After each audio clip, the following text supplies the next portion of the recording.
പിതാവിൻ്റെയും പുത്രൻ്റെയും പരിശുദ്ധാത്മാവിൻ്റെയും നാമത്തിൽ തന്നെ എല്ലാവർക്കും ഇരിക്കാം. ദൈവത്തിൻ്റെ അതിപരിശുദ്ധ നാമം മഹത്വപ്പെടട്ടെ. ഈ മനോഹര പ്രഭാതത്തിൽ നമുക്ക് മാതൃഭാഷയിലെ ആരാധനയിൽ കൂടി വരുവാൻ ദൈവം അവസരം നൽകി. അതോർത്ത് ദൈവത്തിന് സ്തോത്രം ചെയ്യാം. ഇന്ന് CSI CNA മാർത്തോമാ സഭകളുടെ സംയുക്ത പഞ്ചാംഗം അനുസരിച്ച് നാം വായിച്ചു കേട്ട വേദഭാഗങ്ങളുടെ അടിസ്ഥാനത്തിൽ നൽകിയിരിക്കുന്ന വിഷയം ദൈവശാസ്ത്ര പഠനവുമായി ബന്ധപ്പെട്ടതാണ്.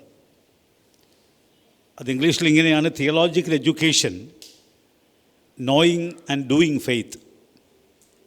മലയാളത്തിൽ ആ വാക്കുകളുടെ ഭാഷാന്തരം അല്പം കൂടി ഗൗരവമായിട്ടാണ്. ദൈവശാസ്ത്ര പഠനം വിശ്വാസത്തിൻ്റെ പരിണാമവും പ്രായോഗികതയും ആ രീതിയാണ്. ഈ വാക്കുകളൊന്നും കേട്ട് ആരും പേടിക്കണ്ട. ഇതെല്ലാം നമ്മൾ ചെറുപ്പകാലത്തൊക്കെ പഠിച്ചിട്ടുള്ള വാക്കുകളൊക്കെയാണ്. പരിണാമവും പ്രായോഗികതയുമൊക്കെ. സാധാരണഗതിയിലൊരു ചോദ്യം വിശ്വാസികൾ ചോദിക്കാറുണ്ട്: എന്തിനാ ഈ ദൈവശാസ്ത്രമൊക്കെ പഠിക്കുന്നത്? നമ്മുടെ സഭയിലും പണ്ട് അങ്ങനെയൊരു ചിന്ത ഉണ്ടായ കാലമുണ്ട്. സെറാംപൂർ എഡ്യൂക്കേഷൻ വേണ്ട എന്നും സെറാംപൂറുമായി അഫിലിയേറ്റ് ചെയ്യാത്ത മറ്റ് സ്ഥാപനങ്ങളിൽ പഠിച്ചാൽ മതിയെന്ന് വൈദികരെ നിയോഗിക്കേണ്ടവർ തീരുമാനിച്ച സന്ദർഭങ്ങളൊക്കെ ഉണ്ടായിട്ടുണ്ട്. പിന്നീട് അത് തിരുത്തുകയും ചെയ്തു. എന്തിനാണ് ദൈവശാസ്ത്ര പഠനം? ദൈവശാസ്ത്ര പഠനത്തിൻ്റെ ആവശ്യകതയാണ് ഇന്നത്തെ ശീർഷകത്തിൽ നിഴലിക്കുന്നത്. വിശ്വാസത്തിൻ്റെ ഒരു പരിജ്ഞാനവും അതിൻ്റെ ഒരു പ്രായോഗികതയും, വിശ്വാസത്തിൽ ഒരു പരിണാമവും അതിൽ ഒരു പ്രായോഗികതയും. അപ്പോൾ എപ്പോഴും നമ്മുടെ പരിജ്ഞാനത്തിന് ഒരു പരിണാമമുണ്ടാകണം. വിശ്വാസത്തിന് പരിണാമമില്ല എങ്കിൽ അത് പ്രായോഗിക തലത്തിലേക്കൊരു പക്ഷേ നമ്മെ കൊണ്ടെത്തിക്കുകയില്ല. അതുകൊണ്ട് എന്തിനാണ് വൈദിക വിദ്യാഭ്യാസം എന്ന് ചോദിച്ചാൽ ഹൃദയങ്ങളുടെ രൂപാന്തരത്തിനാണ്. എന്തിനാണ് വൈദിക വിദ്യാഭ്യാസം എന്ന് ചോദിച്ചാൽ നമ്മുടെ പ്രവർത്തനങ്ങൾ രൂപപ്പെടുത്താൻ വേണ്ടിയാണ്. സാധാരണഗതിയിൽ നമ്മൾ ആരാധന കഴിഞ്ഞ് പോകുമ്പോൾ നമ്മളോട് പറയുന്ന ഗോ നൗ ഇൻ പീസ് എന്നാണ്. സമാധാനത്തോടെ ലോകത്തിലേക്ക് പോകണമെന്നാണ്. എന്നാൽ ക്രിസ്തുവിശ്വാസികളായ നമ്മളെ സംബന്ധിച്ച് ആ വാക്ക് കേൾക്കുമ്പോൾ നമ്മുടെ മനസ്സിലുണ്ടാകേണ്ടത്, അത് നമ്മൾ കേൾക്കേണ്ടത് വ്യത്യസ്തമായിട്ടാണ്. അതായത് എന്നെ അസ്വസ്ഥതയോടെ ലോകത്തിലേക്ക് അയക്കണമെന്നാണ്. ആരാധനയിൽ ലഭിക്കുന്ന ആശ്വാസത്തിൻ്റെ വെളിച്ചത്തിൽ അസ്വസ്ഥതമായി ലോകത്തിലേക്ക് പോകണം. ഉണ്ടായ വെളിപാടുകളുടെ അടിസ്ഥാനത്തിൽ അസ്വസ്ഥമായി മുന്നോട്ട് പോകണം. അപ്പോൾ വേദവചനം വളരെ ഷാർപ്പായി നമ്മൾ പഠിച്ചെങ്കിൽ മാത്രമേ മനസ്സിൽ അസ്വസ്ഥത ഉണ്ടാകത്തുള്ളൂ, മനസ്സിൽ രൂപാന്തരമുണ്ടാകുകയുള്ളൂ, മനസ്സിൽ ചില രൂപപ്പെടുകയുള്ളൂ.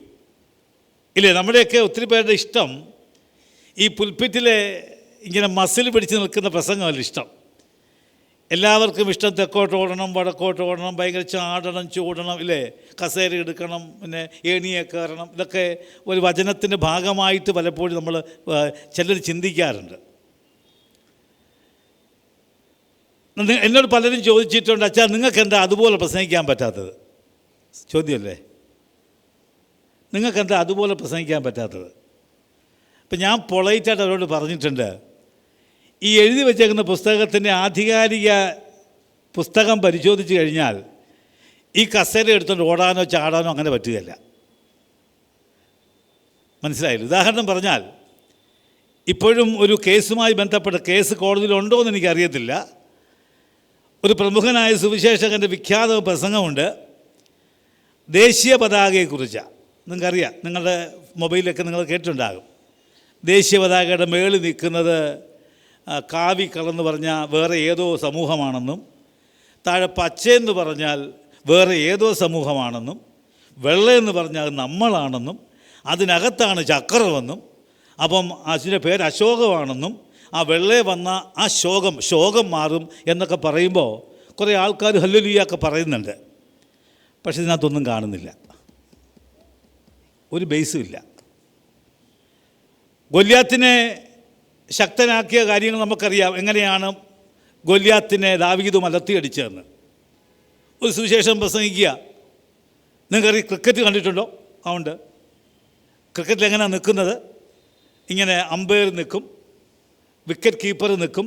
അപ്പോൾ വിക്കറ്റ് എങ്ങനെയാണ് വീഴ്ത്തിക്കുന്നത് അതൊന്ന് ഇമാജിൻ ചെയ്യുക. ഗൊല്യാത്ത് മല്ലൻ ഇങ്ങനെ നിൽക്കുകയാണ്. ഇത്തിരി പോന്ന ദാവീദ് ഒരു കൊച്ചു കല്ലുമായിട്ട് നിൽക്കുകയാണ്. ആ കൊച്ചു കല്ലുകൊണ്ട് ഗൊല്യാത്തിനെ കൊല്ലാൻ പറ്റില്ല. പിന്നെ എന്താ സംഭവിച്ചത്? ഫ്രണ്ടിൽ നിന്ന ദാവീദ് കല്ലെടുത്ത് ഗൊല്യാത്തിനെ എറിയുന്നു. പുറകെ നിന്ന തമ്പുരാൻ ആ കല്ല് പിടിക്കുന്നു, ഗൊല്യാത്തിൻ്റെ മെഡില്ലാവുമ്പളം കറ്റിക്ക് അടിക്കുന്നു. അങ്ങനെ ഗൊല്യാത്ത് കമന്ന് വീഴുന്നു. അങ്ങനെ നെറ്റിയിലേണ്ട് കുറ്റി കയറിക്കൊണ്ടാണ് ഗൊല്യാത്ത് മരിച്ചത്. കേൾക്കാൻ സുഖമില്ലേ? വിശ്വാസികളെല്ലാം പറയും ഹല്ലേലൂയ. നമുക്ക് ഒത്തിരി സന്തോഷമായി. പക്ഷെ ഇതിനകത്തില്ല, വേദപുസ്തകത്തിലില്ല. അപ്പോൾ നമ്മുടെ പരിജ്ഞാനം, നമ്മുടെ പ്രായോഗികത ഒക്കെ ഏതെങ്കിലും ടെക്സ്റ്റിനെ ബേസ് ചെയ്താകണം. അതുകൊണ്ടാണ് ഈ നമ്മുടെ ആരാധനയ്ക്കകത്ത് ഇത്തരം കാര്യങ്ങൾ പറയാനായിട്ട് നമുക്കൊരു പ്രയാസമുണ്ട്. പ്രസംഗിക്കുന്ന ആൾ ഉടനെ വിളിച്ചു പറയും, നിനക്ക് കേസും കൊടുത്ത് ടാക്സും വെട്ടിച്ച് ഒക്കെ നടക്കുന്ന ആളുടെ മുന്നിൽ നിന്ന് പറയുക പ്രസംഗകൻ, നിനക്ക് വേണ്ടി സർക്കാർ നിയമങ്ങളൊക്കെ മാറ്റി എഴുതാൻ പോകുക. നമ്മൾ ഹല്ലേലൂയ പറയും. കാരണം ടാക്സും വെട്ടിച്ച് കുതന്ത്രവും കാണിച്ചിരിക്കുന്നവന് ഇതിൽ പരമായ ആശ്വാസം എന്താ? പക്ഷെ ഇതിനകത്തില്ല. മനസ്സിലായില്ലേ? ഞാൻ പറഞ്ഞ അഭിപ്രായത്യാസമൊന്നുമില്ലല്ലോ. ഇതിനകത്ത് എഴുതിയിട്ടില്ല. ഇതിനകത്ത് പറഞ്ഞേക്കുന്ന ലോകത്തിൽ കഷ്ടങ്ങളുണ്ടെന്നാണ്. ഇതിനകത്ത് പറഞ്ഞേക്കുന്നത് ദൈവത്തിനുള്ള ദൈവവും ദൈവത്തിനും ആർക്കുള്ളതാ? മാമോനുള്ളതാ അല്ലേ? കൈസർക്കുള്ളത് അല്ലേ? കൈസർക്കുള്ളത് കൈസർക്ക് എന്നാണ് പറഞ്ഞിട്ടുള്ളത്. ടാക്സായിട്ട് പോകണമെന്നാണ് പറഞ്ഞേക്കുന്നത്, വെട്ടിച്ച് പറഞ്ഞിട്ടില്ല. അപ്പോൾ സുഖിപ്പിക്കുന്ന ഒരു സുവിശേഷത്തിൻ്റെ ഭാഗമാകാൻ വൈദ്യ വിദ്യാഭ്യാസം വേണ്ട, ഒരു വൈദ്യ വിദ്യാഭ്യാസവും വേണ്ട. നമ്മുടെ നാട്ടിൽ ചൊല്ലുണ്ടല്ലോ, വായി തോന്നുന്നത് കോതയ്ക്കു പാട്ട്. അപ്പോൾ നമുക്ക് വായി കിട്ടിയില്ലെങ്കിൽ എന്ത് ചെയ്യും? എന്താ ചെയ്യുന്നത്? പറ. വായി കിട്ടിയില്ല എന്ത് ചെയ്യും? രണ്ട് കാര്യം ചെയ്യും. വായി കിട്ടിയിൽ 1-2 സ്തോത്രം കൂടുതൽ പറയും, അല്ലെങ്കിൽ ഒരു പാട്ടെടുത്തിട്ട് കൊടുക്കും.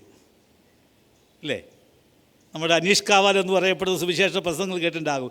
ഈ പാട്ടിനെയൊക്കെ അനലൈസ് ചെയ്തിട്ട് പറയും CSIക്കാർ നന്നായിട്ട് പാടും, നമുക്ക് പാട്ട് തെറ്റിയാൽ നമ്മൾ തമ്പ് കെട്ടിട്ട് തല്ല് കൂടി കൊടുക്കും എന്നൊക്കെ അദ്ദേഹം പറയുന്നുണ്ട്.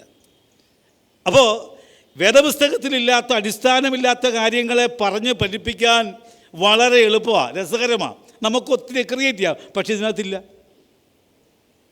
ഇത് പറയാൻ പറ്റുകയില്ല. സ്വന്തം യൂണിവേഴ്സിറ്റി പഠിച്ച ആൾക്ക് എന്തും പറയാം. പക്ഷേ വേദപുസ്തകത്തിൽ ഉൽപ്പത്തി ഒരുപാടുള്ള ആധികാരിക ടെക്സ്റ്റ് പരിശോധിക്കുമ്പോൾ നമുക്ക് ചിലപ്പോൾ അതൊന്ന് ശരിക്കും പറഞ്ഞാൽ അത് പറയാൻ പറ്റില്ല. അപ്പോൾ ദൈവശാസ്ത്ര പഠനമെന്ന് പറഞ്ഞാൽ നമ്മളെ വിശ്വാസത്തിൽ വളർത്തുന്നതാകണം.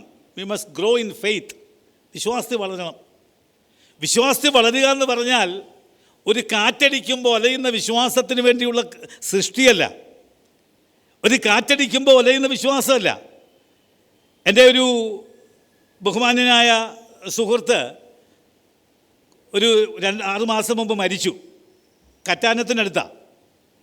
അപ്പോൾ രാത്രിയിൽ അദ്ദേഹം വിദേശത്ത് മരിച്ചു കഴിഞ്ഞപ്പോൾ അകാലത്തിലാണ് മരിച്ചത്. ഞാൻ ആ വീട്ടിൽ ചെന്നു. ഞാനും എൻ്റെ സഹധർമ്മിണിയുമായി വീട്ടിൽ ചെന്ന് ഇരുന്നപ്പോൾ അവിടുത്തെ മകൻ നഷ്ടപ്പെട്ട അപ്പനാണ് നമ്മളെ ആശ്വസിപ്പിക്കുന്നത്. ഫെയ്ത്താണ്, വിശ്വാസമാണ്. എവിടെ നിന്നാണ് കിട്ടിയത്? അതുകൊണ്ടാണ് മാത്യു ഹെൻറി എന്ന് പറയപ്പെടുന്ന വേദശാസ്ത്ര പണ്ഡിതൻ പറയുന്നുണ്ട്, take word of God in your mouth and chew it like a gum. വേദവചനം വായിലെടുത്തിട്ട് ഗമ്മ് ചവയ്ക്കുന്ന പോലെ ചവച്ച് അതിൻ്റെ രസം എടുക്കണമെന്ന് പറയുന്നത്. അർത്ഥസത്യം, ശരിക്കുള്ള സത്യം കൃത്യമായി കിട്ടിക്കഴിഞ്ഞാൽ നമുക്ക് ദുഃഖിക്കാൻ ഒരു പക്ഷേ വിശ്വാസത്തിൽ വളർച്ചയുണ്ടാകും.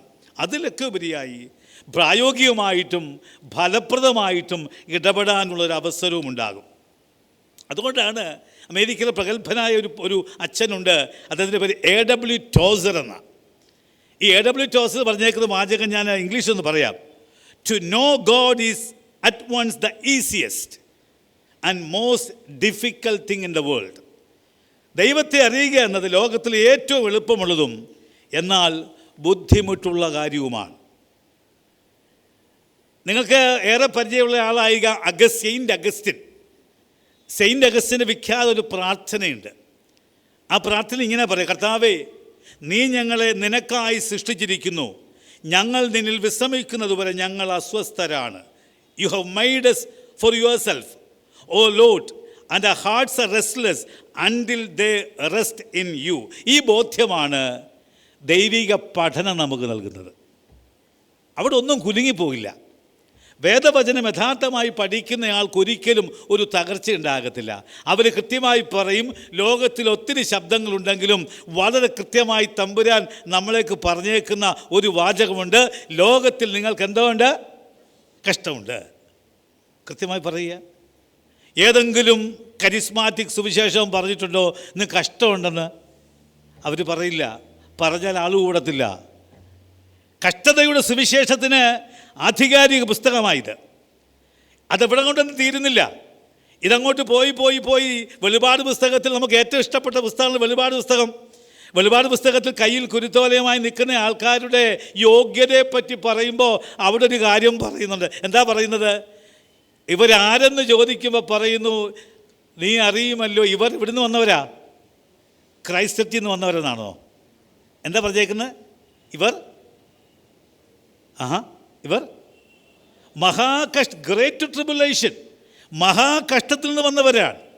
അപ്പോൾ വേദവചനം കൃത്യമായി സിസ്റ്റമാറ്റിക്കായിട്ട് പഠിക്കുന്ന ഒരാൾ, അവരെ സംബന്ധിച്ച് അവരുടെ വിശ്വാസം അഗാധമാകും, അവരിൽ ദൈവ സ്വഭാവം ഉണ്ടാകും, അവർ ദൈവത്തിൻ്റെ വാഗ്ദത്തങ്ങളെ അറിയും. അത് നമ്മുടെ ജീവിതത്തിലുള്ള അവനോടുള്ള ഇഷ്ടം കൂട്ടുകയും അവൻ്റെ ഇഷ്ടത്തിലേക്ക് അനേകരെ ചേർക്കുവാനുള്ള ഒരു ത്വരയുമുണ്ടാകും. അതുകൊണ്ട് വേദപുസ്തകത്തിൻ്റെ പഠനമല്ല ദൈവശാസ്ത്ര ദർശനം എന്ന് പറഞ്ഞാൽ നമുക്കുണ്ടാകേണ്ടത് we need to have an engagement with the scripture. വേദവചനവുമായിട്ടുള്ള ഒരു എൻഗേജ്മെൻറ്റ് വേണം. ഇതിനെ ഒന്ന് നെഞ്ചോട് ചേർക്കാൻ കഴിയണം. ഞാൻ എപ്പോഴും പറയും, രാവിലെ ചാടി കയറി വാട്സപ്പിൽ നോക്കാതെ ഒരു വാചകം ഇത് വായിച്ചിട്ടേ ഞാൻ നോക്കൂ എന്നൊരു തീരുമാനം ഞാൻ നിങ്ങളോടും മുമ്പ് പറഞ്ഞിട്ടുള്ളതാണ്. ഇതിലൊരു വാക്ക് വായിച്ചിട്ടേ ഞാൻ ചാടിക്കയറി അങ്ങോട്ട് വീണാൽ പിന്നെ കരകയറ്റാൻ ഇല്ലല്ലോ. വീണാൽ പിന്നെ കരകയറ്റ് ഒന്നിന് ചാടി അപ്പുറത്തേക്ക് പോകത്തേ ഉള്ളൂ.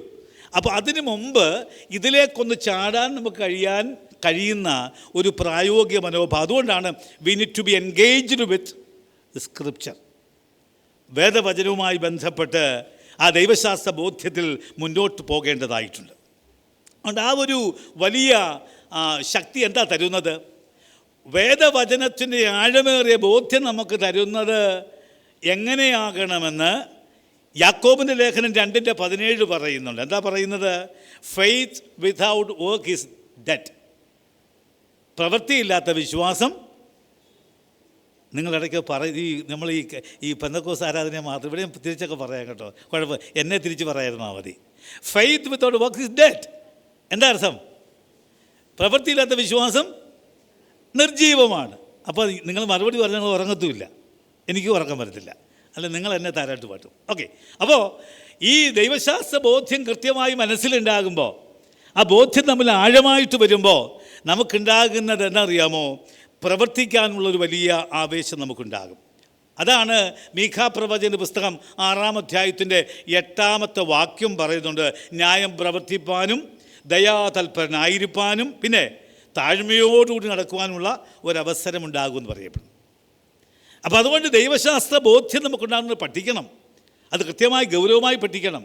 അതുകൊണ്ടാണ് ക്രിസ്റ്റോസ്റ്റം ബിഷപ്പ് പറഞ്ഞിട്ടുണ്ട്, മനോരമ പത്രം വായിക്കണം, ബൈബിൾ വായിക്കരുത്. പറഞ്ഞിട്ടില്ലേ? മനോരമ പത്രം വായിക്കണം, ബൈബിള് വായിക്കരുത്. ബൈബിള് വായിക്കാനുള്ളതല്ല, ബൈബിളിൻ്റെ വരികൾക്കിടയിലൂടെയും വായിക്കാൻ കഴിയും. കാലാനുസൃതമായ വായന നമുക്ക് ആവശ്യമാണ്. What Bible has to talk to us, അത് വളരെ പ്രധാനപ്പെട്ടതാണ്. അത് കൃത്യമായി നമ്മൾ മനസ്സിലാക്കേണ്ടതായിട്ടുണ്ട്. ഞാൻ ഈ കാര്യങ്ങളൊക്കെ വായിച്ചു പോയപ്പോൾ ഡോക്ടർ ബെഞ്ചമിൻ മക്ഡൊണാൾഡ് എന്ന് പറയുന്ന ഒരാളുടെ അഭിപ്രായം വായിച്ചു. അദ്ദേഹം ഇങ്ങനെ പറഞ്ഞേക്കുന്നത്: the call to theological education is an invitation to be a pilgrim and an adventurer. ദൈവശാസ്ത്ര പഠനത്തിനായുള്ള വിളിയെന്ന് പറയപ്പെടുന്നത് എന്താണെന്നറിയാമോ? ഒരു തീർത്ഥാടകനാകുവാനും ഒരു സാഹസികനാകുവാനുമുള്ള ക്ഷണമാണ്. ഒരു തീർത്ഥാടകനുമാകണം, സാഹസിക. അതുകൊണ്ടാണ് ഞാൻ പറഞ്ഞത്, നമ്മൾ ആരാധന കഴിച്ച് പോകുമ്പോൾ ഗോ നവ് ഇൻ പീസ് എന്ന് പറഞ്ഞാൽ നമ്മുടെ മൈൻഡ് ഷുഡ് ബി ഡിസ്റ്റർബ്ഡ്. എന്തിന്? ഇവിടെ ഉണ്ടായൊരു വെളിപാടിൻ്റെ അടിസ്ഥാനത്തിൽ I have to do something for the world എന്നൊരു ചിന്ത മനസ്സിലുണ്ടായി. ആ അസ്വസ്ഥതയോടുകൂടിയാണ് മനസ്സിൽ നിന്ന് പുറത്തേക്ക് പോകേണ്ടത്. അപ്പോൾ ഒരു ചോദ്യം സ്വാഭാവികമായിട്ടുണ്ട്. ഇപ്പോൾ നമ്മുടെ രാവിലെയും ഒക്കെ നമ്മുടെ ബിനോച്ചൻ പ്രാർത്ഥിച്ചപ്പോൾ കണ്ണമൂല വൈദിക സെമിനാരിക്ക് വേണ്ടി ഒക്കെ പ്രാർത്ഥിച്ചു. വൈദിക സെമിനാരികളൊക്കെ ഓർക്കുന്നത് നല്ലതാണ്. പക്ഷെ നിങ്ങൾ വിചാരിക്കുന്നു വൈദിക സെമിനാരിയിലെ വിദ്യാഭ്യാസം കൊണ്ട് ഒരുവന് വൈദ്യ വിദ്യാഭ്യാസത്തിൻ്റെ പൂർണ്ണത ഉണ്ടാകുമെന്ന്? ഞാൻ 25 വർഷം മുമ്പ് പഠിച്ച ആളെന്ന് ഞാൻ നോ, നമുക്കങ്ങനെ ഉണ്ടാകത്തില്ല. ഞാൻ മുമ്പേ പറഞ്ഞ A.W. ടോസൻ്റെ ഒരു വാചകമുണ്ട്. അദ്ദേഹം സെമിനാരി വിദ്യാഭ്യാസത്തെക്കുറിച്ച് പറഞ്ഞിട്ടുണ്ട്. അദ്ദേഹം പറഞ്ഞു, I have met some very intelligent Christians who never went in to seminary and I have met some very unintelligent Christians who spent many years in seminary. ബുദ്ധിയുള്ള കുറേ ആൾക്കാർ സെമിനാരിയിലേ പോയിട്ടില്ല. പക്ഷേ ബുദ്ധി കുറഞ്ഞ ഞങ്ങളെപ്പോലെ പല ആൾക്കാർ വർഷങ്ങളോളം അതിൻ്റെ സകല ഡിഗ്രിയും എടുത്തിട്ട് ABCD മുതൽ അങ്ങ് Z വരെയുള്ള എല്ലാ ഡിഗ്രിയുമുണ്ട്. പക്ഷേ ഇൻ്റലിജൻസ് ആൻഡ് അൺഇൻ്റലിജൻറ്റ് അങ്ങനൊരു കാര്യമുണ്ട്. അപ്പോൾ വേദവചനത്തെ അത്ര ഗൗരവത്തോടെ പഠിക്കാൻ നമുക്ക് കഴിയണമെന്നാണ് എനിക്കത് സൂചിപ്പിക്കാനായിട്ടുള്ളത്. എൻ്റെ പ്രസംഗത്തെ ഞാൻ ഇന്ന് വായിച്ചു കേട്ട പുറപ്പാട് പുസ്തകത്തിലേക്ക് നിങ്ങളുടെ ശ്രദ്ധ സംഗ്രഹിക്കാൻ ആഗ്രഹിക്കുക. പുറപ്പാട് പുസ്തകത്തിലെ മോശയുടെ വിളി വളരെ പരിചിതമാണ്. 3-ാമത്തെ അധ്യായം അറിയാൻ വയ്യാത്ത ആരും ഉണ്ടാകുമെന്ന് എനിക്ക് തോന്നുന്നില്ല. എന്നാൽ ദൈവശാസ്ത്ര പഠനവുമായി അതിന് വളരെ പ്രധാനമുണ്ട്. സെമിനാരിയിൽ പഠിച്ചാലും വ്യക്തിപരമായി പഠിച്ചാലും ഈ കാര്യങ്ങളൊക്കെ വളരെ അനിവാര്യതയാണ്. അത് മോശയുടെ ജീവിതവുമായി തട്ടിച്ചു നോക്കുമ്പോൾ അത് നമുക്കുണ്ടെങ്കിൽ മാത്രമേ ജീവിതത്തിൽ വൈദിക വിദ്യാഭ്യാസത്തിന് അർത്ഥമുള്ളൂ എന്ന് മനസ്സിലായിക്കോണം. അപ്പോൾ ഞാൻ പറയാൻ ആഗ്രഹിച്ചത്, ഞങ്ങളെക്കാളും ഒക്കെ ചിലപ്പോൾ നിങ്ങൾ വൈദിക വിദ്യാർത്ഥികളാണ്. രാവിലെ ചില ധ്യാന പുസ്തകങ്ങൾ വായിക്കുകയും അതിൽ നിന്ന് സന്ദേശങ്ങൾ കേൾക്കുകയും രാവിലെ പ്രസംഗങ്ങൾ കേൾക്കുകയും പാട്ടുകൾ കേൾക്കുകയും വേദവചനം വായിക്കുകയും ധ്യാനിക്കുകയും ഒക്കെ ചെയ്യുമ്പോൾ ഒരുപക്ഷെ വൈദികരെക്കാളും സുവിശേഷകരെക്കാളും ക്യൂരിയോസിറ്റി ഉള്ളത് അൽമായർക്കാണ്. We claim that we are something different. അങ്ങനെയല്ല, സത്യാവസ്ഥ തുറന്നങ്ങ് പറയാം. ഞങ്ങളെക്കാളുമൊക്കെ നന്നായി വേദവചനം പഠിക്കാൻ താല്പര്യമുള്ളതും പഠിക്കുന്നതുമൊക്കെ നിങ്ങൾ തന്നെയാണ് എന്ന് പറയാൻ എനിക്ക് ലജ്ജയൊന്നുമില്ല. അപ്പോൾ മോശ കാട്ടി തന്നൊരു കാര്യം എന്നറിയാമോ? Theological education demands a divine encounter. കഥയൊന്നും പറയേണ്ട ആവശ്യമില്ല. ഒരു ഡിവൈൻ എൻകൗണ്ടർ വേണം. നമ്മൾ ആരെ വിളിച്ചാലും ഒരു ഡിവൈൻ ഇപ്പോൾ എന്നോട് പലരും ചോദിക്കാറുണ്ട്, അച്ഛൻ എങ്ങനെയാണ് യേശുദമ്പുരാൻ വിളിച്ചത്? അപ്പം ഈ ചോദിച്ചയാളെ ചോദിക്കാൻ ആഗ്രഹിക്കുന്നത്, ഒരു ദിവസം രാത്രി കിടന്നപ്പോൾ ഒരു വലിയ പ്രകാശം ഇങ്ങനെ മുഖത്തേക്ക് വന്നു. ആ പ്രകാശം എന്നോട് പറഞ്ഞു പോടാ എന്ന് പറഞ്ഞു എന്നൊക്കെ കേൾക്കാൻ വേണ്ടിയാണ് പറയുന്നത്. ഞാൻ അവരോട് പറഞ്ഞു, എനിക്ക് എന്നെ അങ്ങനെ വിളിച്ചിട്ടൊന്നുമില്ല. എന്നെ അങ്ങനെ രാത്രി ഒന്ന് വിളിച്ചു. പക്ഷേ 13 വയസ്സ് മുതൽ എന്നിൽ ഉരുവായിട്ടുള്ളൊരു വേദവചനമുണ്ട്. പല സുവിശേഷകരും പല വൈദികരും എന്നിൽ നിക്ഷേപിച്ച ഒത്തിരി ആത്മീയ സത്യങ്ങളുണ്ട്. ഞാൻ കണ്ടിട്ടില്ലാത്ത ധാരാളം സ്വാത്വികരായ മനുഷ്യർ എഴുതിയ പാട്ടുകളുടെ അന്തസ്സത്ത് എൻ്റെ ഹൃദയത്തിലുണ്ട്. ആ വിശ്വാസം എന്നെ വളർത്തി എന്നെ I have no other option എന്ന രീതിയിലെത്തിച്ചിട്ടുണ്ട്. അതാണ് നമ്മുടെ വിദ്യാഭ്യാസം. സെമിനാരി വിദ്യാഭ്യാസം അതൊരു ഡിഗ്രി മാത്രമാണ്. എന്നാൽ ഈ ഡിവൈൻ എൻകൗണ്ടർ വേണം. ദൈവത്തോടുള്ള നിരന്തരമായ ബന്ധം നമുക്കുണ്ടെങ്കിൽ അത് വളരെ അത്യാവശ്യമാണ്. ഒസ്വാൾഡ് ചേംബേഴ്സ് എന്ന് പറയുന്ന സ്വാത്വികനായ മനുഷ്യൻ പറഞ്ഞിട്ടുണ്ട്, the greatest moments in life come unannounced. അതിൻ്റെ ചില പരാമർശങ്ങൾ ബിനോയ് ജേക്കബച്ചൻ രാവിലെ പ്രസംഗത്തിൽ പറഞ്ഞു. The greatest moments in life comes unannounced. മഹത്തായ നിമിഷങ്ങൾ പലപ്പോഴും മുന്നറിയിപ്പില്ലാതെ വരുന്നത്. അതുതന്നെയാണ് ഒരു പക്ഷേ ഈ മോശയുടെ ജീവിതത്തിലും ഉണ്ടായത് എന്ന് പറയാൻ ആഗ്രഹിക്കുകയാണ്. അപ്പോൾ ഈ ഡിവൈൻ എൻകൗണ്ടർ വളരെ പ്രധാനപ്പെട്ടതാണ്. എം തോമസിന് നന്നായിട്ടറിയാം. നാഗാലാൻഡ് ഗവർണറായിരുന്നു. തിയോളജിക്കൽ വിദ്യാഭ്യാസമില്ലാതെ ധാരാളം പുസ്തകങ്ങൾ എഴുതി ഇന്നും ക്രൈസ്തവ കൈരളിയെ ബോധ്യത്തിൽ ഉറച്ചു നിർത്തുന്ന ഒരാളാണ് M Thomas. M Thomas liberation തിയോളജിയുടെ ഒരു വലിയ ആളായിട്ടാണ് പറയപ്പെടുന്നത്. അതായത് വിമോചന ദൈവശാസ്ത്രത്തിൻ്റെ, നിങ്ങൾക്കതൊക്കെ അറിയാവുന്നതെന്ന് വിചാരിക്കുന്നു, വിമോചന ദൈവശാസ്ത്രത്തിൻ്റെ. പക്ഷെ അദ്ദേഹം ഒരിക്കൽ പറഞ്ഞ വാചകമുണ്ട്, എന്തറിയാമോ? I will send my children to evangelical union before I send them to student Christian movement. എൻ്റെ കുഞ്ഞുങ്ങളെ SCMൻ്റെ ഭാഗമാക്കുന്നതിന് മുമ്പേ ഞാൻ ഇവാഞ്ചലിക്കൽ യൂണിയൻ്റെ ഭാഗമാക്കും. വളരെ അർത്ഥഗർഭമായ കാര്യമാണ്, നമുക്കെല്ലാം ആവശ്യമാണ്.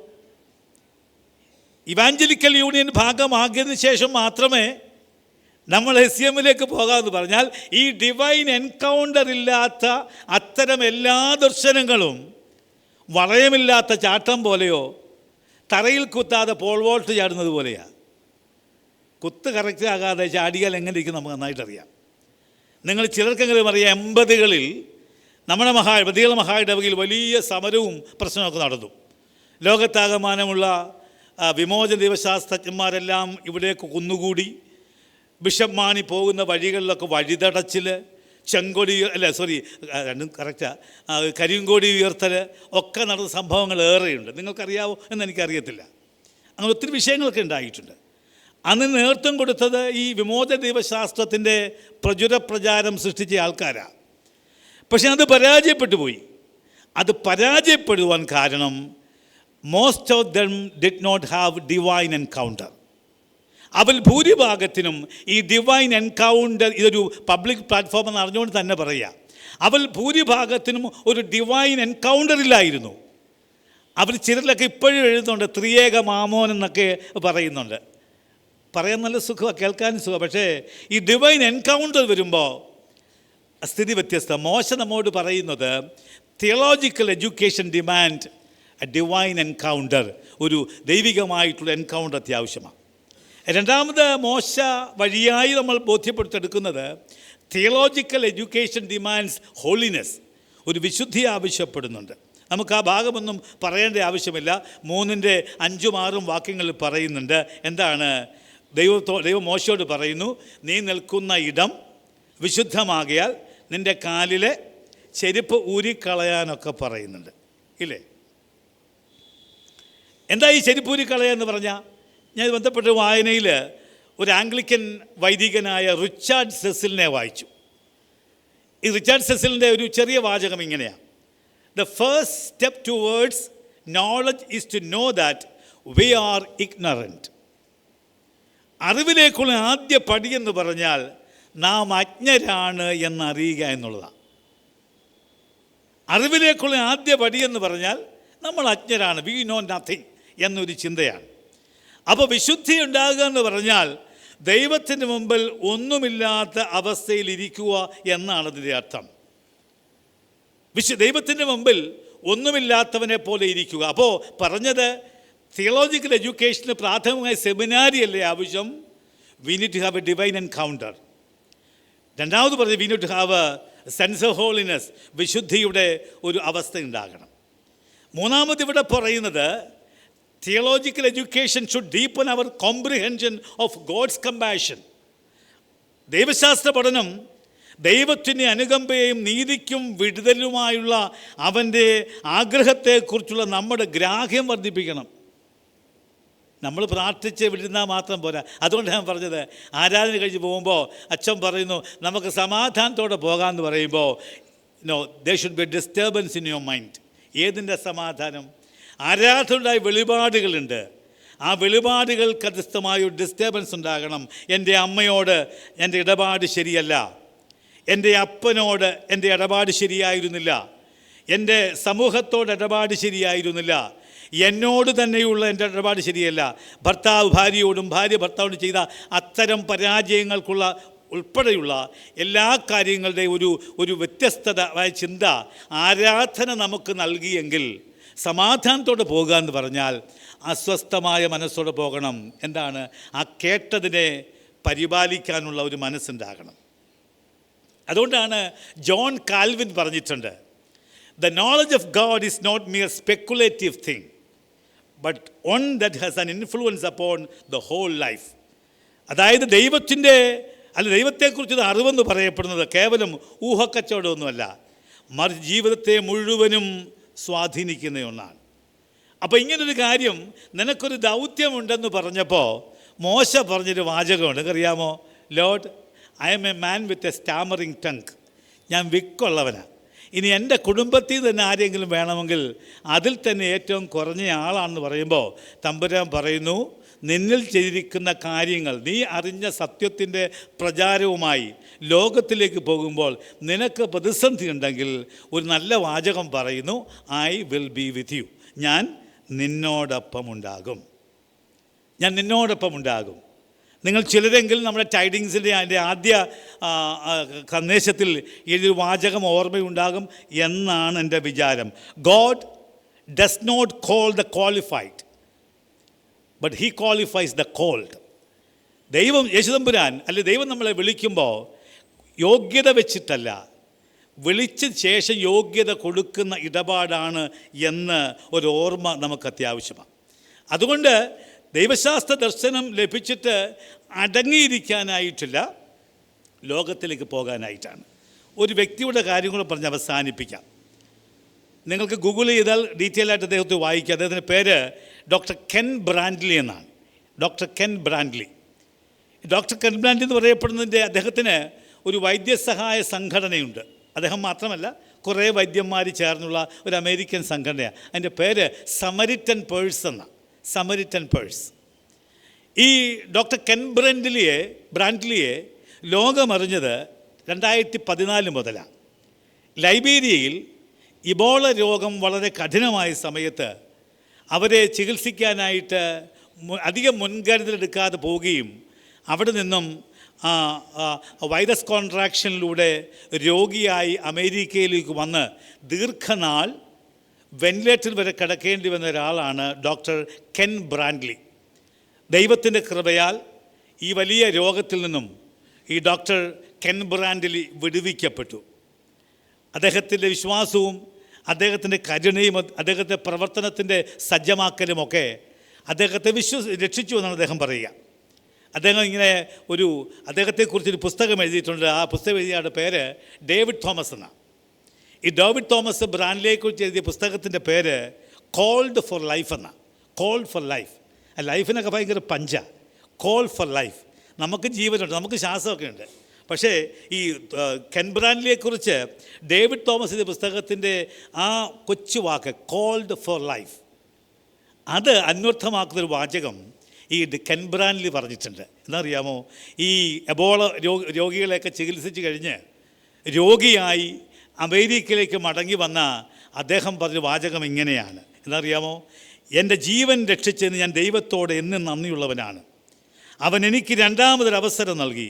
എൻ്റെ ശേഷിക്കുന്ന ഓരോ ശ്വാസത്തിലും അവനെ ബഹുമാനിക്കാൻ ഞാൻ ആഗ്രഹിക്കുന്നു. I am forever thankful to God for sparing my life. He gave me a second chance and I intend to honour him with every remaining breath I have. ഇതാണ് ദൈവശാസ്ത്ര ദർശനം നൽകുന്ന ഒരു വലിയ അനുഗ്രഹം എന്ന് പറയപ്പെടുന്നത്. അപ്പം സൂചിപ്പിക്കാൻ ആഗ്രഹിച്ചത്, മോശ നമ്മളോട് പറയുകയാണ്, ദൈവശാസ്ത്ര ദർശനം എന്ന് പറഞ്ഞാൽ അത് ഒരു ഡിവൈൻ എൻകൗണ്ടറിൽ ആരംഭിക്കണം. അതിന് സെമിനാരി പോകണ്ട. ദൈവശാസ്ത്ര ദർശനം എന്ന് പറഞ്ഞാൽ വിശുദ്ധിയിലൂടെ യാത്ര ചെയ്യണം, അതിന് സെമിനാരി പോകണ്ട. ദൈവശാസ്ത്ര ദർശനം എന്ന് പറഞ്ഞാൽ ഡോക്ടർ കെൻ ബ്രാൻഡ്ലിയെ പോലെ എല്ലാം ത്യജിച്ച് എല്ലാം ഉപേക്ഷിച്ച് രോഗാതുരനാകുന്ന അവസ്ഥയാണെങ്കിലും അതിലേക്ക് എടുത്തു ചാടാനുള്ളൊരു വലിയ ത്വര. അതുകൊണ്ടാണ് പറഞ്ഞത് ഗോ നൗ ഇൻ പീസ് എന്ന് പറയും. പക്ഷേ there should be disturbance in our mind. അതുണ്ടാകണം. ദൈവം നമ്മെ അനുഗ്രഹിക്കട്ടെ. നമ്മളെല്ലാം ദൈവശാസ്ത്ര വിദ്യാർത്ഥികളാണ്. ആ ദൈവശാസ്ത്ര വിദ്യാർത്ഥികളുടെ പഠനം സന്തോഷത്തോടെ പുരോഗമിക്കത്തക്ക വിധം ദൈവകൃപ നിങ്ങളിലേക്ക് പകരട്ടെ എന്ന് പ്രാർത്ഥിക്കുന്നു. അനുഗ്രഹത്തോടെ നമുക്ക് ആ യാത്ര തുടരാം. ദൈവം നിങ്ങളെ അനുഗ്രഹിക്കട്ടെ. ഇപ്പോൾ പിതാവായ ദൈവത്തിനും പുത്രനാം ദൈവത്തിനും പരിശുദ്ധാത്മാവാം ദൈവത്തിനും സകല ബഹുമാന മഹത്വവും സദാകാലം ഉണ്ടായിരിക്കുമാറാകട്ടെ.